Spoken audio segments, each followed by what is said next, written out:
Praise the Lord. இயேசுவின் ரத்தம் ஜெயம். தினமும் இயேசு நிகழ்ச்சிக்கு உங்களை கர்த்தராகிய இயேசு கிறிஸ்துவின் நாமத்தில் வரவேற்கிறேன். செய்தியின் தலைப்பு: இலையுதிர் காலத்தில் மரம் என்ன செய்கிறது? ஆதார வசனம் புலம்பல் 3ஆம் அதிகாரம் 25வது வசனம். தமக்கு காத்திருக்கிறவர்களுக்கும் தம்மை தேடுகிற ஆத்துமாவுக்கும் கர்த்தர் நல்லவர். தேவ வெளிப்பாடு பெற்றவர்களே, கர்த்தர் நல்லவர் என்பது எல்லாருக்கும் தெரியும். இதில் என்ன விசேஷம்? கர்த்தர் நல்லவராகவே எனக்கு இருந்தார் என்று வாழ்விலே ருசித்து பார்த்து நம்ம சொல்கிறோம் அல்லவா? அதுதான் விசேஷம். அதுதான் அவருக்கு மகிமை, நமக்கு தகுதியானதும் கூட. நம் ஒவ்வொருவரையும் கர்த்தர் உங்களுக்கு எப்படி நல்லவராக இருந்தார் என்று கேட்டால் மணிக்கணக்கில் நாள் கணக்கில் சொல்லுவோம். தன்னுடைய வல்லமையை, அன்பை, இரக்கத்தை, தயவை, காருண்யத்தை நன்மைகளாக யாருக்கு வெளியரங்கமாக வெளிப்படுத்துகிறார் என்றால் தம்மை தேடுகிறவர்களுக்கும் தமக்கு காத்திருக்கிறவர்களுக்கும் மட்டும். அவர் உண்மையாய், கருத்தாய், ஆவலாய், முழு மனதோடு, தாகத்தோடு தேடும்போது மட்டும்தான் ஆவியானவர் நமக்கு கற்றுக் கொடுக்கிறார் கர்த்தருக்கு காத்திருக்கிறதில் அவசியம் என்று. அப்படி காத்திருக்கும் போது சும்மா இருக்கக்கூடாது. வேறு வழியே இல்லை, இருந்தானே ஆகணும், நம்மளால் தான் ஒன்றும் செய்ய முடியாதே, அவர் தானே எல்லாம் செய்வார், அந்த மனநிலையில் இருக்கக்கூடாது. அவர் செய்கிற நேரத்தில் செய்கிற விதத்தில் செய்யட்டும் என்று மௌனமாகி விடக்கூடாது. அவரை தேடாமல் விட்டுவிடக்கூடாது. எந்த விதமான முறுமுறுப்பு இல்லாமல் இதில் எனக்கு என்ன லாபம் என்று பாராமல் தன்னை பெற்ற தகப்பனோடு பேசுவது போல, உரையாடுவது போல, அன்பு செலுத்துவது போல நாம் செய்ய வேண்டும். இதைத்தான் அவர் எதிர்பார்க்கிறார். இப்படிப்பட்ட காத்திருக்கள் தான் கர்த்தருக்கு பிரியம். காத்திருக்கிறது சிரமம்தான், இல்லை என்று சொல்லவில்லை. ஆனால் அந்த சிரமத்தையே நாம் சந்தோஷமாக மாற்றிக்கொள்ள ஆவியானவர் கற்றுக் கொடுக்கிறார்.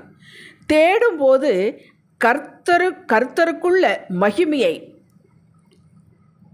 தடை, துன்பம், உபத்திரவம் இவற்றின் அவசியத்தை ஆவியானவர் நமக்கு கற்றுக் கொடுக்கிறார். நாம் ஒரேடியாக நம்மளை வறட்சியாக வைத்திருக்கவில்லை. காத்திருக்கும் சமயத்தில் வறட்சியாகவே, துன்பமாகவே, புலம்பலாகவே நாம் இருப்பதில்லை. பின் இரண்டையும் இணைத்து, எது இரண்டையும் இணைத்து? காத்திருக்குதலும் தேடுதலும். தேவனுடைய நேரத்திற்கு காத்திருக்கும் போது ஆனந்தமாக, விசுவாசத்துடன், எப்போது விட அதிக அன்போடு, பிரியத்தோடு கர்த்தரை தேட கற்றுக்கொள்கிறோம். நாம செய்வதில்லை, நாம் கற்றுக்கொள்கிற இந்த பீரியடில் நாம் கற்றுக்கொள்கிறோம். அதுதான் மிகப்பெரிய பாடம். ஆம், ஒன்று நடக்கவில்லை, அதற்காக என்னுடைய வேறு பக்கம் போகாது, இயேசுவுக்குள்ளேயே நிலைத்திருப்பேன் என்று வாழ்வதே உத்தமமாய் நடப்பது. மரத்துக்கு 4 சீசன்கள் வருகிறது. அந்த வசந்த காலத்தில் ஆனந்தமாக இருக்குது மரம். இலையுதிர் காலத்தில் இந்த வேறுனால தான் நான் எல்லா இலையும் போயிடுச்சு என்று பிடுங்கி கொண்டு வேறு பக்கம் அது போவதில்லை.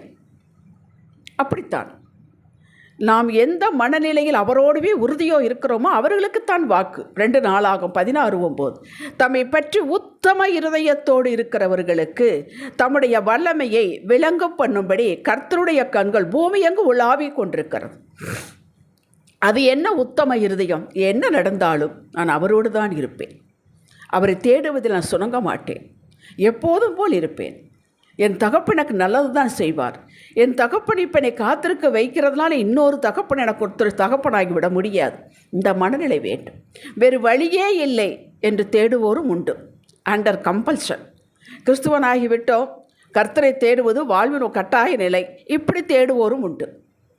2 நாளாகும் 20ஆம் அதிகாரம் 4வது வசனத்தில் யோசபாத்தை எதிர்த்து எதிரி வந்து விட்டான். அவனால் ஒன்று செய்ய முடியலை.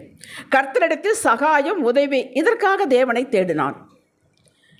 இவன் தேவைக்காக தேடினாலும் தேவை இல்லாத போதும் தன் யாரின் நிலை கொண்டிருக்கிறோம், தமக்கு ஆணிவேர் யார் என்பதை புரிந்துதான் தேடினான் யோசபாத். 2 நாளாகும் 7ஆம் அதிகாரம் 14வது வசனத்தில் கர்த்தரே இப்படி பிரகடனப்படுத்துகிறார். எப்படி? என் நாமம் தரிக்கப்பட்ட என் ஜனங்கள் தங்களை தாழ்த்தி ஜெபம் பண்ணி என் முகத்தை தேடி தங்கள் பொல்லாத வழிகளை விட்டு திரும்பினால் அப்பொழுது பரலோகத்திற்கிற நான் கேட்டு அவர்கள் பாவத்தை மன்னித்து அவர்கள் தேசத்திற்கு, குடும்பத்திற்கு, தனிப்பட்ட நபருக்கு சேமத்தை கொடுப்பேன் என்றார். கேட்டீர்களா? நாம் தான் அவரது நாமம் தரிக்கப்பட்டவர்கள், புதிய உடன்படிக்கையின் பிள்ளைகள். காத்திருக்கும் போது தம்மை முழு பலத்தோடு, ஊக்கத்தோடு தேடச் சொல்லுகிறார். தேட முடியாத சமயத்தில் தான் தேட சொல்லுகிறார்.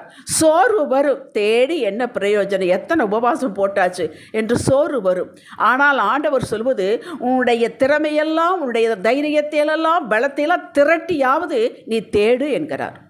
இந்த தேடுதலில் உள்ளதுதான் நியாயமும் தாழ்மையும் அடங்கி இருக்கிறது. எல்லாம் வசதியாக இருக்கும் பொழுது சட்டு சட்டு நடக்கும் பொழுது தேடுவது ஒரு பிரமாதம் இல்லை. நம்மிடம் தாழ்மை எப்போது இருக்க வேண்டும். என்ன நடந்தாலும் அவர் நன்மையாகவே மாற்றி முடித்து கொடுப்பார், நடப்பிப்பார் என்று புரிதலில் தான் இந்த தாழ்மை இருக்கிறது. அனுமதித்த யாவும் நம்மை உருவாக்கவே என்பதை புரிந்து கொள்ள, வாழ்க்கையில் என்னெல்லாம் அவர் அனுமதிக்கிறாரோ அது நம்முடைய நன்மைக்கு நம்மை உருவாக்குகிறார் என்ற ஆட்டிடியூட் வளர்த்து கொள்ள வேண்டும் காத்திருக்கும் பொழுது. இது நாம் அடையாவிட்டால், நம்முடைய குணமாக பண்பாக நாம் மாற்றிக்கொள்ளாவிட்டால், கர்த்தர் தம்முடைய நல்ல தன்மையை, வல்லமையை, கிரியைகளை எப்படி காட்டினாலும் இறக்கினாலும் அது நமக்கு நன்மையானதாக இருக்காது. கொஞ்ச காலம் இருக்கும், போய்விடும். இடந்தால் நாம் மறுபடியும் மாறி விடுவோம். காத்திருக்கும் போது ஆபிரகாம் தவறு செய்தான். ஆகாருக்கு இஸ்மவேலை பெற்றான். கர்த்தர் இப்படி செய்ய சொன்னாரா? இல்லையே. இன்று வரை உலகத்திற்கு தலைநோவாக இருக்கிறது. இதற்காக கர்த்தர் ஆபிரகாமை ரிஜெக்ட் பண்ணவில்லை. ஏன்? அவனுக்குள் தாழ்மையும் அவரையே சார்ந்திருக்கும் தன்மையும் கண்டார். தனது வாக்கை நிறைவேற்றி தன் நல்லவரும் உண்மையுள்ளவரும் என்பதை காட்டினார். அது மட்டும் இல்லைங்க, ஆபிரகாமை கொண்டு செய்ய வேண்டிய காரியம் இருந்தது. அதற்காகத்தான் அழைத்து வந்தார். அது தன்னுடைய திட்டம், சித்தம், அதை முடித்தார். தாவீது பெரிய கஷ்டகாலங்களில் அழுகையின் பள்ளத்தாக்கை கடந்து போகையில் தவறு செய்யவே இல்லை. பிரமாணத்தை கை கொண்டான். சவுலை தொடவே இல்லை. அபிஷேகம் பண்ணவனை தொடக்கூடாது என்பதை பிரமாணம் அவன் தொடவே இல்லை. காத்திருந்தான். தாழ்மையோடும் தன்னை அபிஷேகம் செய்தவர் உண்மையுள்ளவர், எனக்கு ராஜ அபிஷேகம் கொடுத்திருக்கிறார், அதை நிறைவேற்றிய தீர்வார், அவர் ஜீவனுள்ள தேவன் என்பதில் உறுதியாக இருந்தான். தன்னுடைய வேல்யூவை விட்டு கொடுக்கவே இல்லை. கர்த்தர் இவனுக்கு நல்லதாகவே இருந்தார். இவன் தான் சொல்லுகிறான், கர்த்தர் நல்லவர் என்பதை ருசித்து பாருங்கள் என்று. ஆனால் பாருங்கள், அவன் ராஜாவானதும் 2 சாமுவேல் 11ஆம் அதிகாரத்தில் பதிவு செய்யப்பட்டுள்ளது, இவன் பச்சைவாளிடத்தில் விழுந்து விட்டான் என்று. மன்னிப்பு பெற்றுக்கொண்டான், அது வேறு. கர்த்தர் பிறந்த குழந்தையை, ஜீவனை எடுத்து விட்டார், தண்டனையாகும். ஆனால் தாவீதை தள்ளிவிடவே இல்லை. என் இருதயத்துக்கு ஏற்ற தாசன் என்றார். ஏனென்றால் அவன் காத்திருக்கும் பொழுது தாழ்மையை பார்த்தார், நியாயத்தை பார்த்தார். இப்படித்தாங்க நம்மையும் சொல்லுவார், இந்த உத்தமம் நம்மிடம் வேண்டும். இந்த உத்தமம் என்று சொன்ன உடனே பயந்து விட வேண்டாம்.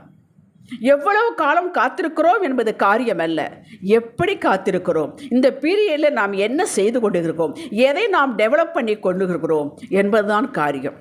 புலம்புகிறோமா? இல்லை அதற்கு பதிலாக கர்த்தர் மேல் நம்பிக்கை வைத்து நிச்சயம் செய்வார் என்று அமைதியாக நம் வேலையை செய்கிறோமா? தவறே செய்யக்கூடாது என்று வரையறுக்குள் நாம் வர முடியாது.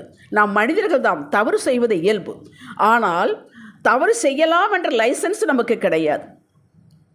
காத்திருக்கும் போது நமது மனநிலைமையையும் இதை சார்ந்த கிரியைகளையும் அவர் பார்க்கிறார். 2 நாளாக 33ஆம் அதிகாரம் 11-13 வசனங்களில் மனேசா, இவன் ராஜா, இவன் திருந்துவானா என்று கர்த்தர் தான் காத்திருந்தார். அவன் திருந்தவே இல்லை. அவனை சிறைப்பிடித்து வெண்கல விலங்குகள் போட்டு அவனை இழுத்து கொண்டு போகிறார்கள் எதிரி. அப்பொழுது கர்த்தரை நோக்கி கூப்பிடுகிறான், கெஞ்சுகிறான். பாருங்கள், கர்த்தர் உடனே மனம் இறங்கி அவனை விடுதலையாக்கினார். மக்களே, அவரை நோக்கி எந்த மனநிலையில் கூப்பிடுகிறோம் என்பதில் அவர் கருத்தாக இருக்கிறார். நீ இவ்வளவு காலம் எனக்கு எதிரியாகவே செயல்பட்டால், நீ திருந்தவே இல்லை, நான் உனக்கு உதவி செய்ய மாட்டேன் என்று சொல்லவில்லையே. கர்த்தர் அந்த நொடிப்பொழுதில் அவன் தாழ்மையை கண்டார், நீதியை கண்டார். என்ன நீதி? கர்த்தர் என்னை விடுவிப்பார் என்ற நம்பிக்கை இருக்கிறதெல்லாம் விசுவாசம் இருக்கிறது. விசுவாசத்தினால் உண்டான நீதி. அதை அவன் நீதியுள்ளவன் என்பதை அவன் காட்டினான். அவரும் விடுதலை செய்து தான் உண்மையுள்ளவர் என்பதை காட்டினார்.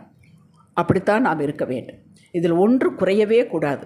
நம்முடைய குறைவை அவர் நிறைவாக்கவே நம்ம இந்த பூமியிலே வாழ வைத்திருக்கிறார், ரட்சித்திருக்கிறார். அதை மறக்க வேண்டாம்.